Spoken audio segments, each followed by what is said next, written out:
Roger, the EVA is progressing beautifully. They're setting up the flag now. I guess you're about the only person around. Disrupção. Quantos já ouviram essa palavra em algum lugar? Disrupção. Quantos já ouviram falar em inovação disruptiva, crescimento disruptivo? Alguém já ouviu essa palavra aqui? Alguns já ouviram. Eu me deparei com essa palavrinha esse ano. Alguns que são mais antenados, talvez quem curte muito tecnologia, quem gosta de aprender e é da área da gestão, você talvez tenha já ouvido falar há mais tempo dessa palavra. É um termo que surgiu lá em 1990, um grande gestor americano, ele começou a trazer esse conceito, um cara de Harvard, e ele vai falar um pouquinho sobre isso, ele vai fazer alguns estudos de comportamentos da sociedade e dar um nome de um dos fenômenos que acontecem no meio da sociedade, de disrupção, crescimento disruptivo, e hoje já é uma palavra do nosso dicionário, e no dicionário Howes vai falar que disrupção significa fratura, interrupção do curso normal de um processo. Fratura, interrupção de um curso normal de um processo.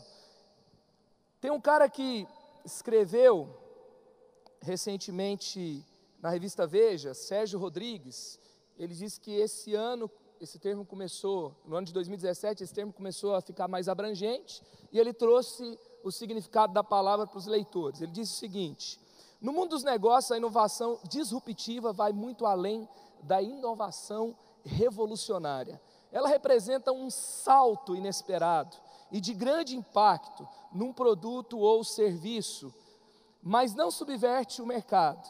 Disruptiva é a tecnologia ou a inovação que introduzida por empresas menores para um público menos exigente e até então desassistido pelas gigantes do mercado, com seus produtos sofisticados de alto custo, altera definitivamente as regras do mercado.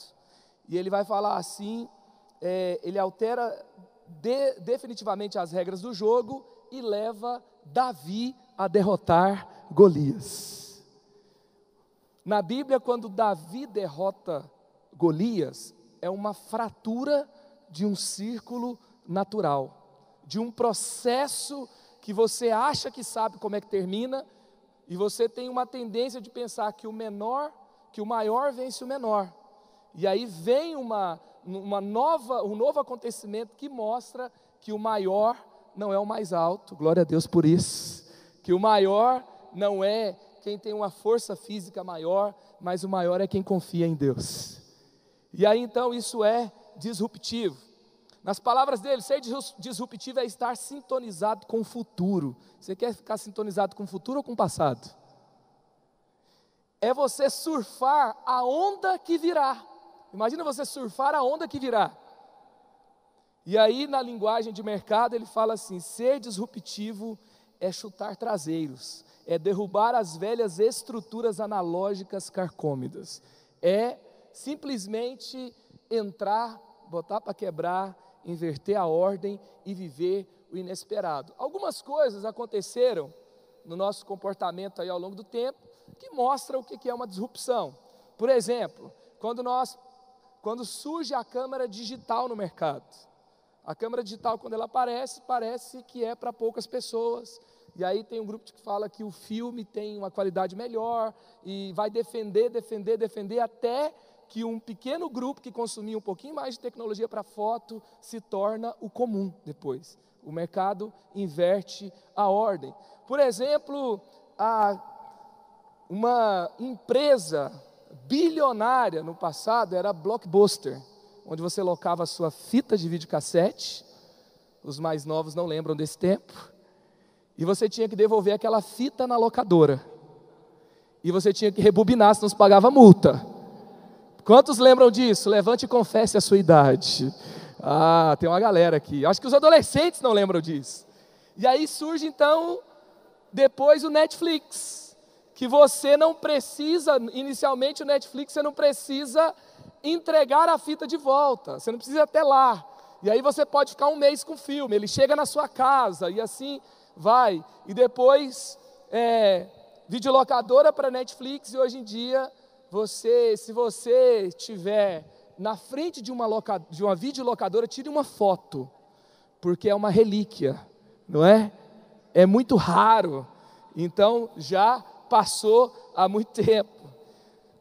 Não sei se você começou a perceber, mas tem uma mudança também acontecendo no cinema. Antes, a maior parte das pessoas via os grandes lançamentos e que movimentava e que ditava as tendências eram os filmes, são os longa-metragens. E hoje, cada vez mais, o que vai ditar a tendência, o que vai mexer mais com as pessoas, não são mais os filmes. Isso está mudando. Os filmes ainda mexem muito, mas cada vez mais o público está assistindo às séries. E aí você começa a perceber uma ruptura também. Da TV para o YouTube, do táxi para o Uber, do celular para smartphone, e aí... Oi? Ah, quem teve o seu Nokia aí? Gente, eu me lembro que quem tinha um Nokia desse na época, chegava assim, na balada, não que eu frequentei balada, mas chegava com o Nokiazinho assim na cintura, você chegava abafando. Quantos lembram desse tempo aqui? Quando tinha um adolescente que tinha um Nokia desse, ele era um cara milionário, né? E aí, hoje, por exemplo, tem uma tendência de mudança de mercado, é um público menos assistido e que começa do mesmo jeito, mas com relação aos carros, mas uma das marcas mais valiosas do mundo de carro é a Tesla, que hoje ainda é pouco conhecida no Brasil, mas é a marca que inventou o carro elétrico. E aí então, cada vez mais carro elétrico tem se tornado uma tendência do futuro. E aí então, por exemplo, a Apple é uma companhia também disruptiva. Antigamente as pessoas usavam computador somente com aquelas telas de DOS. Dificilmente a gente vai lembrar o que é isso. Quando chegou o 486 lá em casa, tinha comandos que você tinha que fazer para resetar o computador, que era tudo na tela do DOS. E aí, então ela traz a navegação com a interface muito mais intuitiva, visual, e vai mudando a tendência do mercado, e vai lançando novos aparelhos, e assim por diante. Deu para entender o que é disruptivo? Espiritualmente, o que isso tem a ver com a sua vida? Deixa eu ler o texto aqui, de Isaías 64. Olha o que Isaías fala para Deus.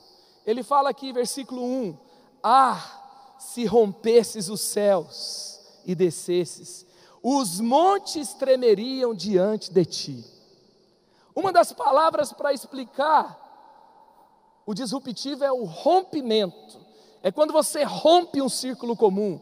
É quando você quebra, tem uma linguagem aí comum que as pessoas usam, que é quebrar a banca, que é você, de fato, entrar com resultados totalmente acima. E aí, então, Isaías fala, se rompesses os céus e descesses. E aí ele vai continuar no versículo 2, 3, 4, dizendo, o Senhor já fez isso.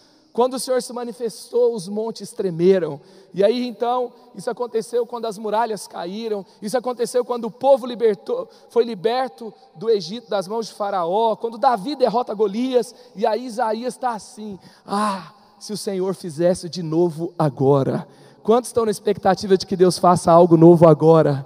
Que quebre o círculo comum das coisas, que leve você a viver o inesperado, que leve você a viver de uma hora para outra algo totalmente novo, abençoado por Deus, e te coloque numa nova realidade. Eu tenho essa expectativa em Deus.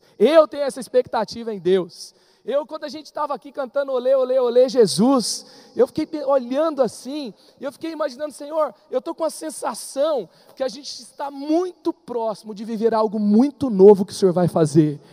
Se o Senhor rompesse os céus e descesse. E aí então, eu fiquei imaginando o inferno, preparando algo para paralisar a sua vida, preparando uma paradinha para você, entendeu? E aí, então, vem você na sua adoração, na sua entrega, e você faz de Jesus a sua agenda, e aí então você vai ver o inferno inteiro derrotado, e a glória de Deus na sua vida, e você vivendo o que Deus tem para a sua vida e para a sua história. Atos 2:24, olha na pregação de Pedro, em Jerusalém, no avivamento de Jerusalém, ele fala: mas Deus o ressuscitou dos mortos, rompendo os laços da morte, porque era impossível que a morte o retivesse. Uau! Eu fico pensando, alguns de nós já fomos presos pelos laços da morte, já tivemos uma agenda de morte.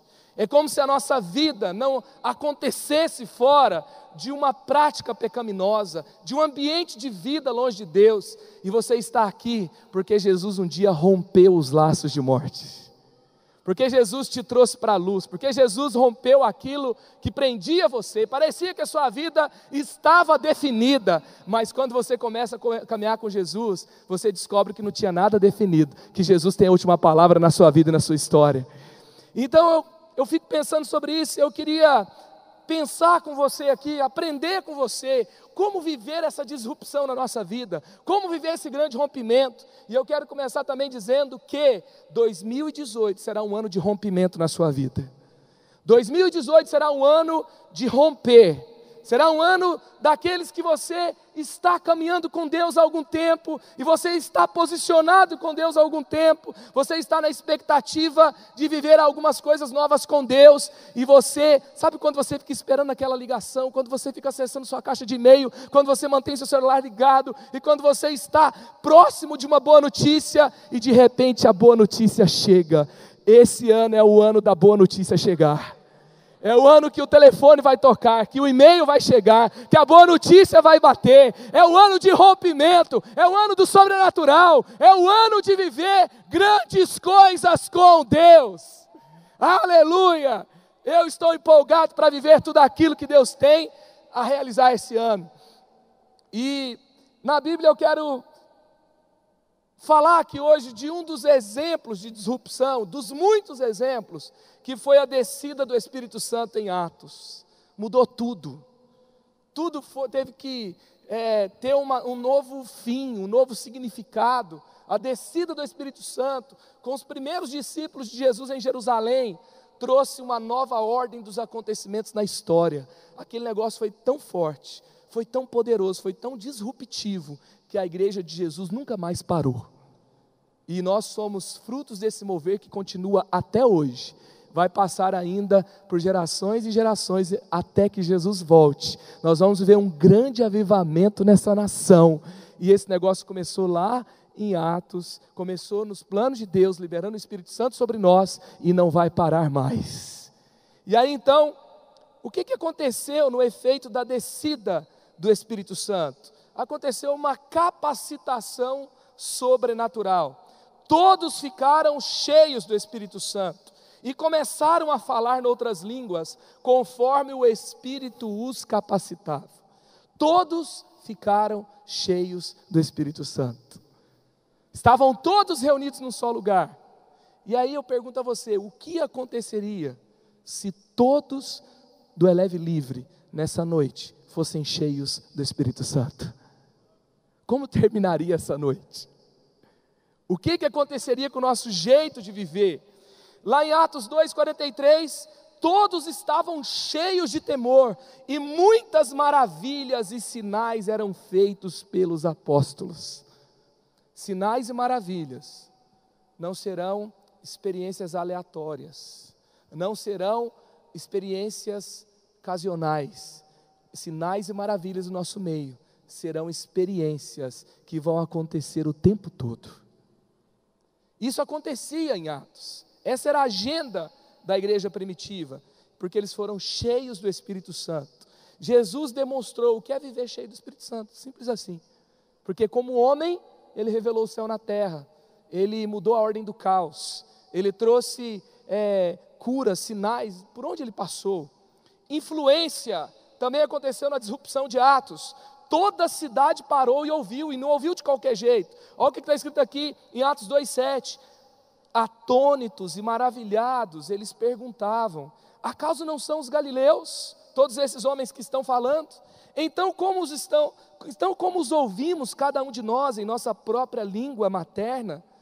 Lá no versículo 44 e 45, os que criam mantinham-se unidos e tinham tudo em comum, vendendo as suas propriedades e bens, distribuíam, cada um conforme a sua necessidade. A influência foi para a cidade de forma que as pessoas eram supridas nas suas necessidades, porque havia um mover de Deus, e eles transformaram a história da cidade, mudou a estatística de pobreza, de miséria da cidade, não tinha pessoas necessitadas, porque haviam pessoas cheias do Espírito Santo. Se o Espírito Santo tomar toda essa igreja, e todos forem cheios do Espírito Santo, não vai haver miséria nessa cidade, porque serão prósperos e repartirão o que têm. Faz sentido? Porque entrarão nas suas posições no mercado para ter comunhão com Deus e refletir a glória de Deus. Então eles vão influenciar a cidade em todas as áreas. E aí também eles experimentaram um crescimento fora da curva. 3.000 convertidos em um só dia. Quantos aqui querem viver um crescimento fora da curva? Você quer viver um crescimento fora da curva? As pessoas olhar para você e falar assim: eu não consigo entender como é que esse cara, ontem para hoje aconteceu isso. Como é que isso acontece? E aí então, olha o que está escrito: os que aceitaram a mensagem foram batizados, e naquele dia houve um acréscimo de cerca de 3.000 pessoas. 3.000 pessoas. Atos 2,42, crescimentos em todos os níveis. Eles se dedicavam ao ensino dos apóstolos e à comunhão, ao partir do pão e às orações. Os que creram continuavam crescendo com Jesus. Nós vamos chegar a um tempo que a gente vai chegar no final do ano, a gente vai ter milhares de convertidos e milhares de pessoas que decidiram, daqueles que se converteram, que decidiram se comprometer profundamente com o seu crescimento e todo o potencial da vida cristã. Crescimento fora da curva. E quando tudo isso acontece, o que acontece? Tá bom demais, né? Tem uma coisa que Deus usa também, que nos faz crescer, e que tem a ver com tudo que cresce, com tudo que dá certo, com tudo que tem sucesso, que o texto vai dizer lá em Atos 5, versículos 18 a 20, por isso mandaram prender os apóstolos, colocando-os numa prisão pública. Mas, olha o que acontece também, se a gente está movido na agenda de Deus. Mas durante a noite, um anjo do Senhor abriu as portas do cárcere, levou-os para fora e disse: dirijam-se ao templo, relatem ao povo toda a mensagem desta vida. Amém? Então, uma coisa que acontece também, quando nós experimentamos essa experiência disruptiva com Jesus, acontece que nós também passamos por perseguição. Você é perseguido, você não é aplaudido por todos, você se posiciona e você vive com Deus o que Ele tem para a sua vida e você vai passar por perseguição. Então agora vamos lá, como que os cristãos de Atos viveram essa experiência? O que aconteceu? Porque não é fruto simplesmente de você deter um poder, não é simplesmente fruto de você buscar ter esses resultados e essas marcas, é fruto de uma caminhada com Deus. E que tipo de caminhada com Deus eles tiveram, que levaram eles a terem essas experiências? Porque se eu perguntar aqui quem caminha com Deus, todo mundo vai levantar a mão. Agora, que jeito eles caminhavam com Deus, que os levaram para viver o que viveram? Essa é a grande questão. Então, para você experimentar o seu crescimento disruptivo, você precisa de quê? Primeiro, de uma contemplação ativa. Contemplar Deus, mas fazer da sua experiência de contemplação uma experiência não passiva, mas uma experiência ativa. Olha o que está escrito em Atos 1:8. Mas receberão poder quando o Espírito Santo descer sobre vocês, e serão minhas testemunhas em Jerusalém, em toda a Judéia e Samaria, até os confins da terra. Eles receberão poder para quê? Para fazer uma competição de poder. Eles receberão poder para quê? Para ficar curtindo o quanto o poder de Deus é bom. Eles receberão poder para quê? eles receberão poder. E aí o que vai acontecer? E serão minhas testemunhas em Jerusalém, em toda a Judéia, Samaria, até os confins da terra. A cidade em que eles estavam, a região maior onde eles estavam, o país que eles estavam, e na verdade, todas as nações que é os confins da terra. Sabia que pode começar hoje uma experiência com Deus, que você pode ter com Ele, que pode tocar os confins da terra?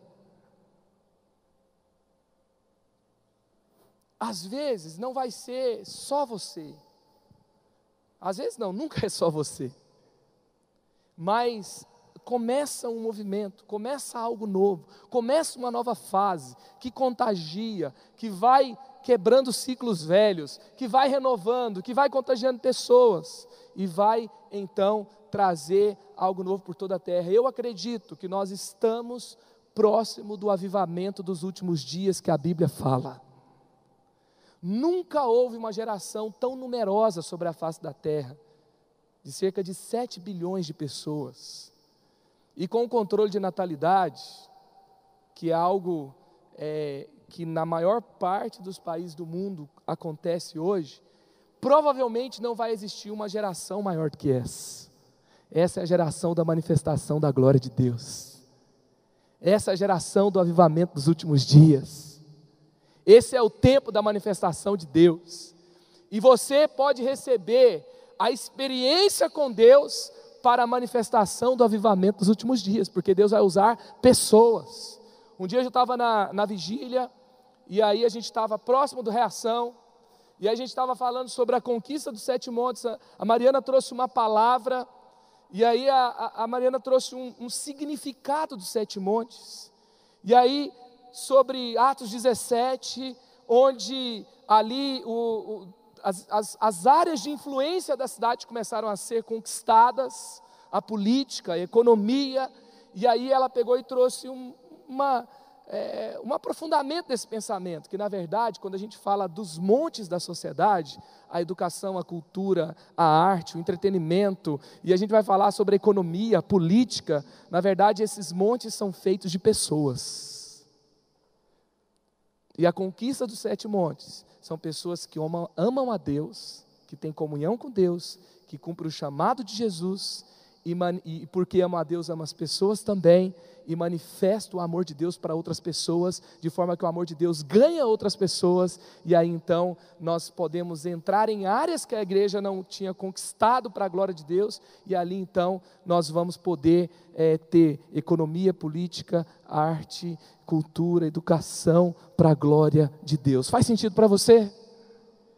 E aí então, o mover de Deus, ele sempre vai nos levar para algo ativo, para algo que vai nos levar a uma missão. É tão interessante em Atos 1, 8 a 11, o que acontece quando Jesus está subindo aos céus. Como você reagiria se você andasse 40 dias com Jesus ressurreto?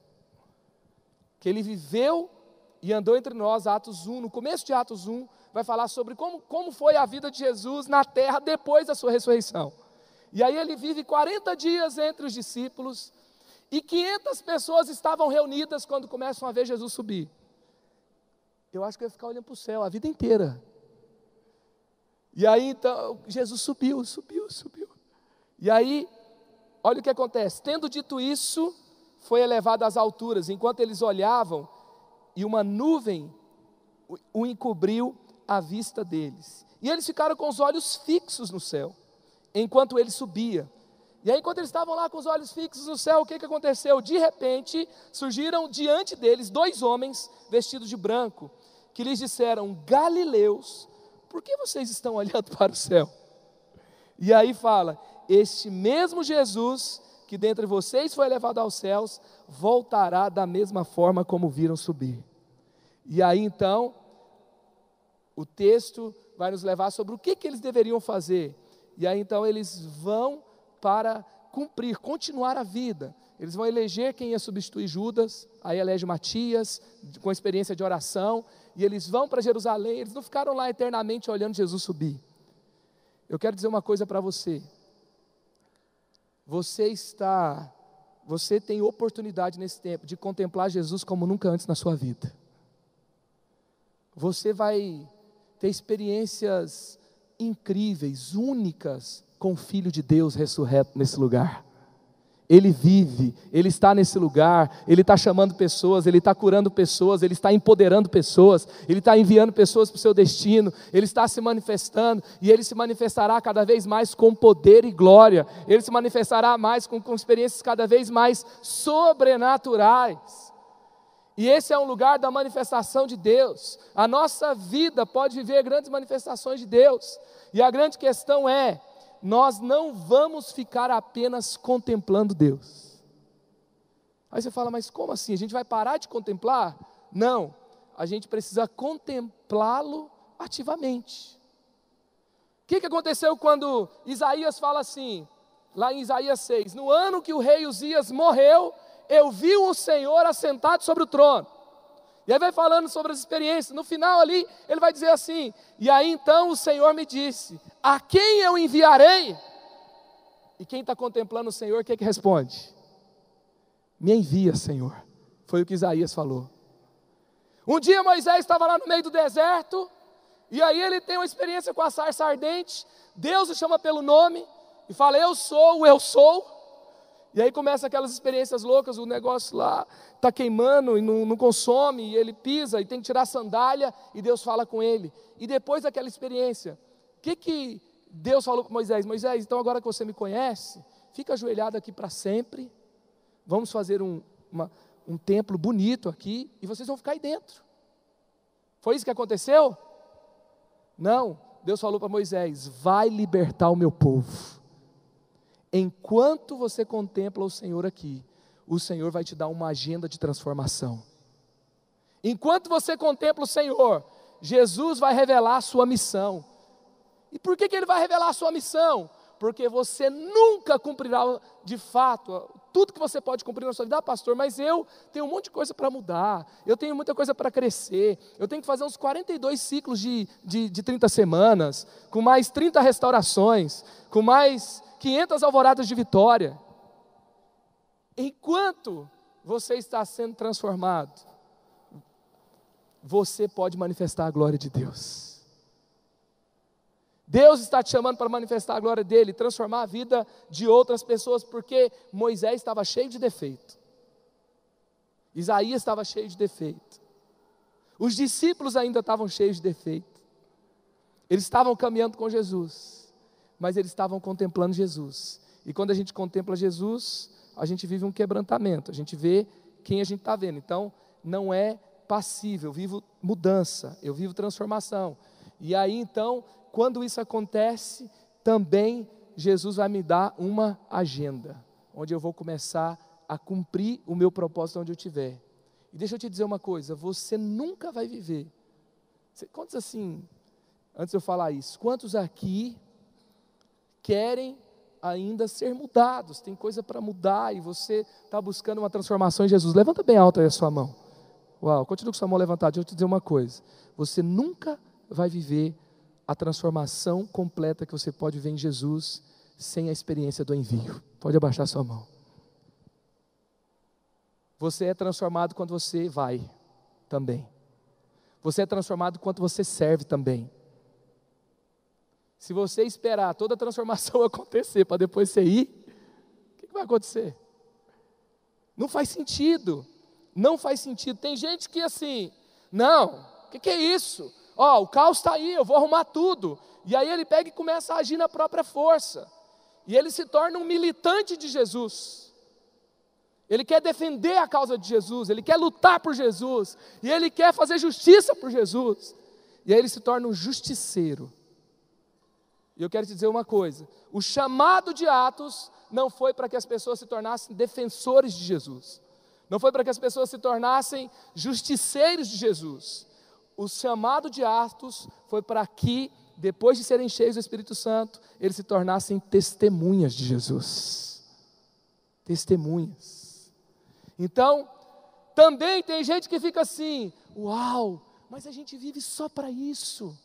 Eu vou ficar aqui eternamente. É verdade, a gente vive para ter comunhão com Deus.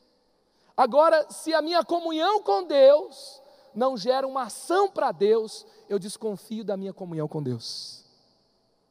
Se a minha comunhão com Deus não gera uma agenda para Deus, uma entrega dos meus dias, do meu sentido de viver para Deus, a minha comunhão com Deus não é profunda, não é verdadeira, não é real. Porque a minha comunhão verdadeira com Deus vai me levar a uma experiência de transformação por meio da minha vida com Deus. Então, nem justiceiro, nem eterno espectador, mova-se em Deus, em dependência e em realização. Você não foi chamado nem para ser só espectador e nem para ser um justiceiro. Você foi chamado para se mover em Deus, para transformar realidades nesse mundo e para a glória dele. Você está junto? Então por isso que a gente faz reação. Por isso que a gente sempre tem um jeito de enviar você. Por isso que hoje à noite tem Eleve Resgate. Por isso que sábado que vem tem Eleve Resgate. E se você nunca foi no Eleve Resgate, você precisa ir. E não é simplesmente porque a gente vive aqui para ir na porta das baladas e abordar as pessoas. E eu pergunto para você que fica assim, eu pergunto para você, mas quais são os seus motivos para não ir? Quais são os seus motivos para não repartir Jesus com alguém que está na frente de uma balada hoje? Qual o seu motivo para não falar de Jesus para os seus amigos? Qual o seu motivo para não pregar Jesus na sua faculdade? Qual o seu motivo para não ganhar uma pessoa para Jesus? Outra coisa que eu fiquei visualizando aqui enquanto a gente cantava e se alegrava diante de Deus. Imagina todo esse auditório lotado no sábado à noite cantando para Jesus. Isso faz sentido? Seu coração pulsa por isso? Se o seu coração pulsa por isso, a sua agenda vai mudar por isso também. Porque senão não é um sonho, é uma fantasia, não é um plano. E nossa fé em Deus não é uma fantasia. Nós somos filhos de Deus. E o papel do filho não é só ficar parado admirando o pai. Ele tem um papel na família, ele tem uma família saudável, dá tarefas para os seus filhos. Até hoje eu me lembro, quando minha mãe chegava e falava, filho, você lava o banheiro, você lava a louça, você lava lá a área da frente, e aí você ia, e aí eu reclamava, e daí ela falava o versículo de sempre, fazei todas as coisas sem murmuração e sem contenda, e tinha que fazer. 4 machos na casa, imagina, eu fico pensando, imagina 5 machos numa casa, imagina o banheiro como é que fica. Então todo mundo tinha que fazer alguma coisa, em prol da família, entende? Então a nossa contemplação visa também o que Deus criou, a família dele, e recebe essa palavra aqui hoje, o Bill Johnson ele fala assim, se você fizer história com Deus, quando ninguém estiver olhando, Ele vai fazer história por meio de você, quando todos estiverem olhando. Se você fizer história com Deus quando ninguém estiver olhando, você vai fazer história com Deus. Deus vai fazer história com você quando todos estiverem olhando. Quantos querem fazer história com Deus aqui? Jesus te chamou para fazer história. Jesus te chamou para viver grandes coisas com Ele. Segunda marca aí para você viver, segunda escolha para você viver também, a sua disrupção com Jesus é a dependência confiante. Lá em Atos 2, versículos 1 e 2, chegando o dia de Pentecostes, estavam todos reunidos num só lugar. De repente veio do céu um som como de um vento muito forte, encheu toda a casa na qual estavam assentados. Então, chegando o dia de Pentecostes, estavam todos reunidos num só lugar. E eu gosto dessa expressão, de repente. Disrupção tem a ver com de repente. De repente tudo muda na sua história.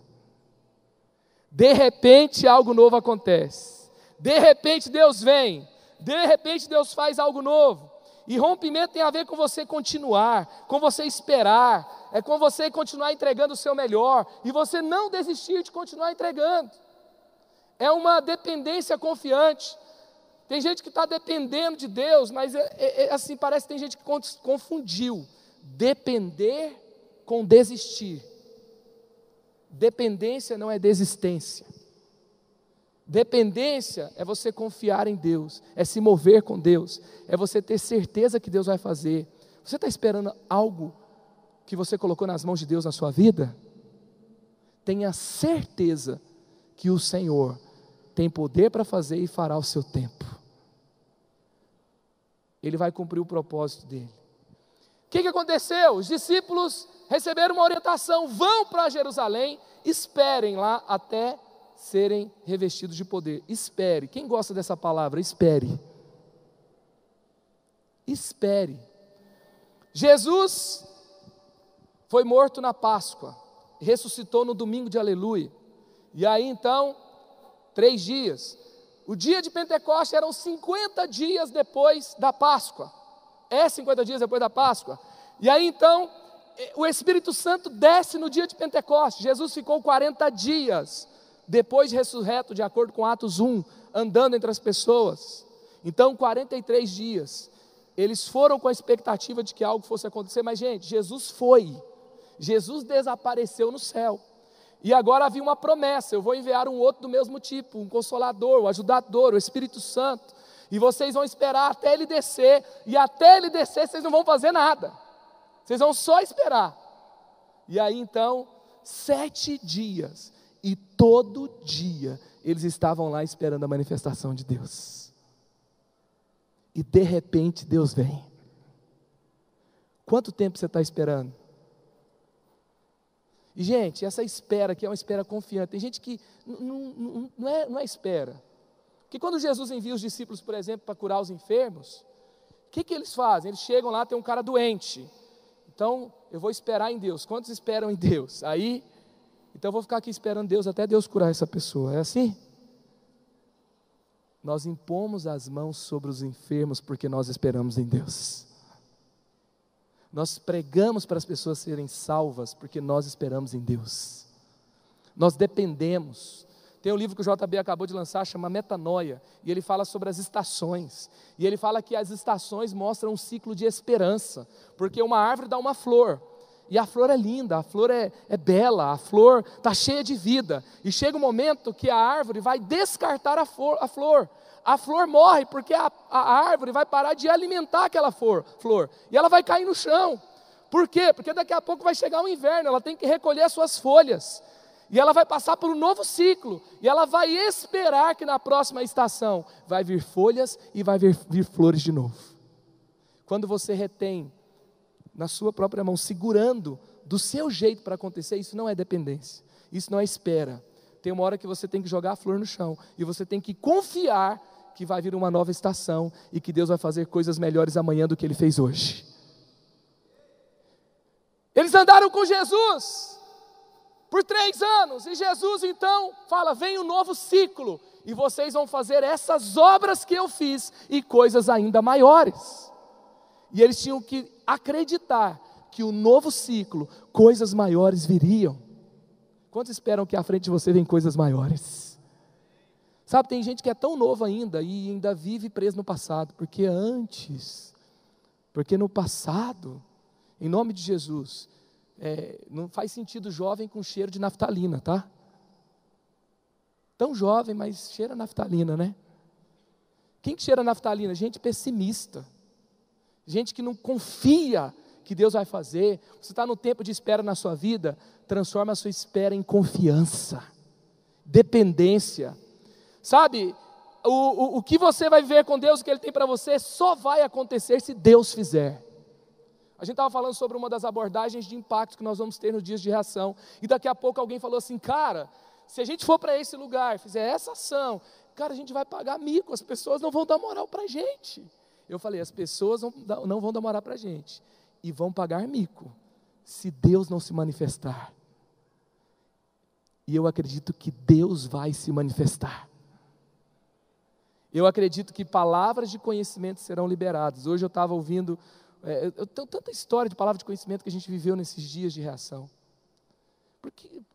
E uma delas que eu ouvi hoje, de uma pessoa as que eu vivi, o Luizinho estava falando sobre o tempo que ele estava com câncer, sendo tratado, e eu passei na casa dele. Olha que amigo legal, que líder legal, né? Vamos evangelizar no meio do carnaval. E ele foi, as experiências que Deus fez lá por meio de palavra de conhecimento. Hoje, eu mandei uma mensagem para o cara que a gente encontrou há 2 anos atrás, que nós encontramos ele, assim, chegamos, falamos o nome dele, a experiência que ele estava vivendo, ele se desabou a chorar. Eu não sei o que ele está vivendo, mas quando eu mandei a mensagem para ele hoje, 2 anos depois, ele falou assim: eu estava pensando em vocês hoje, e eu falei de vocês para algumas pessoas perto de mim hoje, porque Deus se manifesta, e aquela experiência é marcante, e as pessoas não esquecem mais.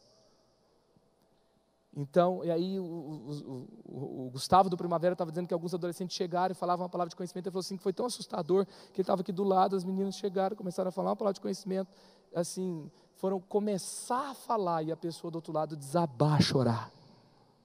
Eu acredito que Deus se manifesta.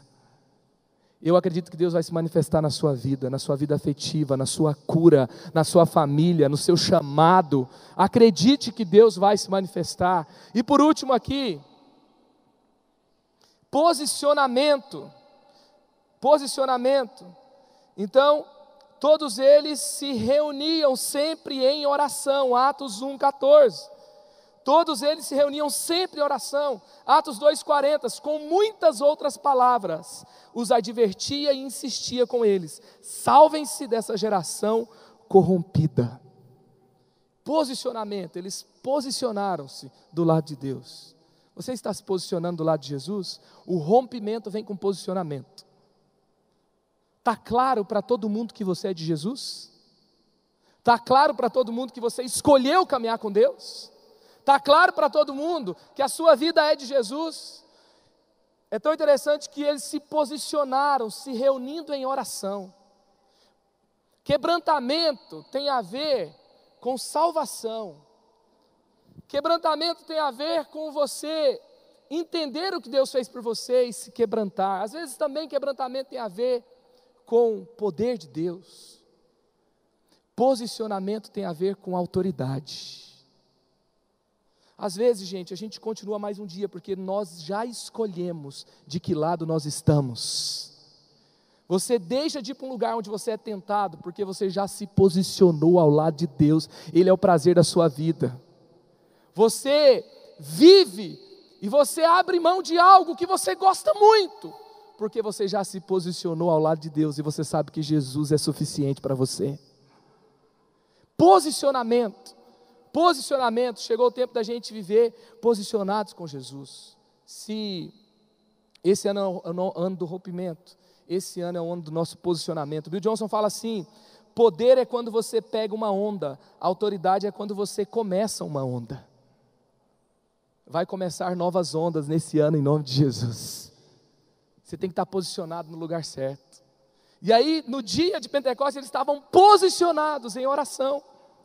Quando chegar o dia em que Deus, determinado pelo seu tempo, teve um dia que chegou o dia de Sara ficar grávida. Teve o dia que foi o dia do mar se abrir. O povo de Israel ficou preso 400 anos no Egito, mas chegou um dia da libertação. O dia que chegar um tempo marcado por Deus para liberar algo sobre a sua vida, você estará posicionado na oração, na sua entrega com Deus, ou você terá desistido? Que você não seja daqueles que desistem, mas daqueles que permanecem. Que você seja aquele que está sempre posicionado com Jesus.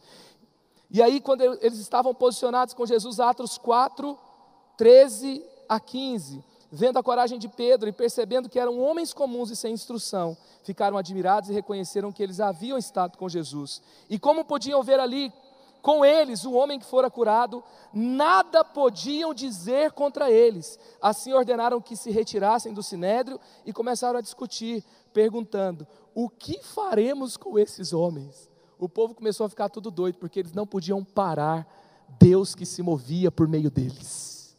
Quando você está se posicionado com Deus, você está se movendo com Deus. E quando você se move com Deus, você se torna imparável.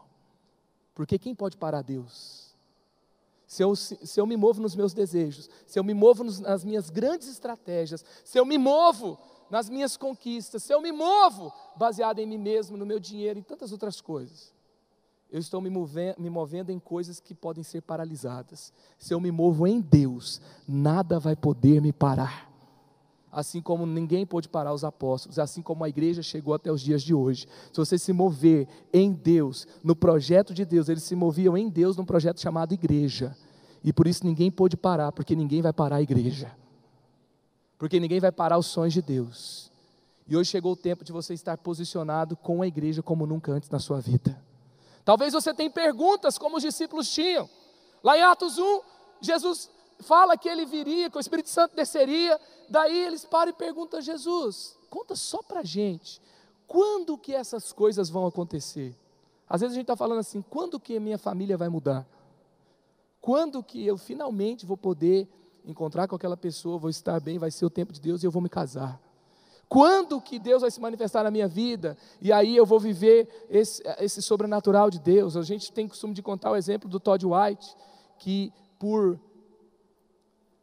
ele fala que por cerca de 80 dias, ele abordava pelo menos 5 pessoas por dia, e ele orava. A mulher dele falava assim, eu não vou sair mais com você não, porque toda vez que você fala uma palavra de conhecimento que não existe, você ora para alguém que não fica curado.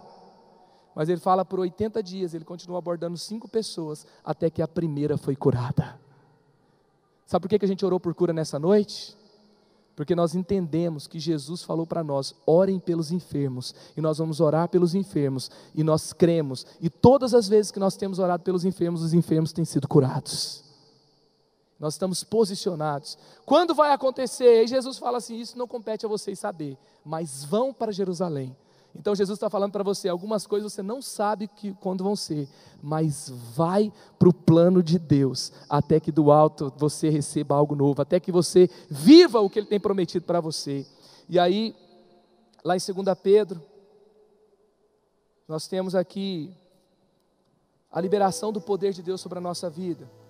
E aí fala, o seu divino poder nos deu tudo que necessitamos para a vida e para a piedade, por meio do pleno conhecimento daquele que nos chamou para a sua própria glória e virtude. Dessa maneira, Ele nos deu as grandiosas e preciosas promessas, para que por elas, vocês se tornassem participantes da natureza divina, e fugissem da corrupção que há no mundo causada pela cobiça. A Bíblia fala que há um poder de Deus que é liberado sobre a sua vida, quando você se entrega para Jesus, que muda completamente o seu jeito de viver. Os cristãos de Atos não sabiam quando viria o poder de Deus. Mas sabe qual que é a boa notícia para você hoje? O Espírito Santo já veio. Ele está entre nós. Tem coisas que precisam acontecer na sua vida, mas são coisas muito pequenas. É uma vida financeira que tem que mudar, é um emprego que você está orando para acontecer, é uma doença para ser curada, é uma família para ser restaurada. Eu quero dizer que isso é muito pequeno para Deus. E a boa notícia é, o Espírito Santo já desceu, já está entre nós. Você pode viver o novo de Deus, você pode fazer parte do projeto de Deus, você pode se mover com Deus, você pode viver grandes coisas que Deus tem para a sua vida e para a sua história. Talvez a sua vida tenha buscado um sentido maior para ela. Eu quero dizer para você que o sentido da sua vida se chama Jesus. Ele veio por você, Ele morreu por você. A melhor decisão da minha vida foi a decisão de entregar minha vida para Jesus. O melhor dia da minha vida não foi dias que eu tive conquista nessa terra, foi o dia que eu entendi quem Jesus era e passei a viver com Ele. Jesus está te chamando para viver com Ele, uma nova história, um novo tempo. Ele quer te dar uma nova agenda, um sentido para viver. Ele perdoa os seus pecados, Ele muda a sua história. Essa é a primeira decisão que nós temos que tomar para viver tudo que Deus tem para nós. Doesn't have TV coverage of the scene.